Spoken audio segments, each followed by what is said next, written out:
இந்தியாவின் கண்டுபிடிப்பு அப்படின்னு சில நூல்கள்லாம் எழுதியிருக்காரு. அக்கா, நேரு அவர்கள் ஆரம்பித்த முக்கியமான திட்டங்கள்லாம் பத்தி சொல்லுங்களேன்.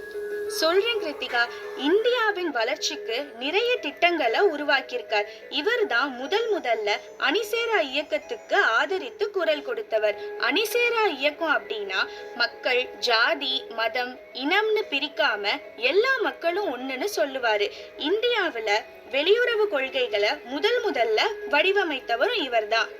ரொம்ப அருமையான கொள்கைகள்லாம் கொண்டு வந்திருக்காருல. ஆமா, இதுக்காக அவருக்கு நிறைய சிறப்பு பெயர்கள்லாம் சூட்டினாங்க. என்னன்னு தெரியுமா உனக்கு? இல்லையே, எனக்கு தெரியாது. கொஞ்சம் சொல்றீங்களா அக்கா? சொல்றேன். பாராளுமன்ற அரசாங்கத்தை இந்தியாவுல நிலைநாட்டினார். அதற்காக ஜனநாயக தந்தை, அணிசேரா கொள்கையை வழங்கியவர், மக்களின் தலைவர். அது மட்டுமின்றி குழந்தைகள் மக்கள் மீது அன்பு கொண்டதால் நவீன இந்தியாவின் சிற்பினெல்லாம் இவருக்கு சிறப்பு பெயர்கள் நிறைய இருக்கு. எப்படி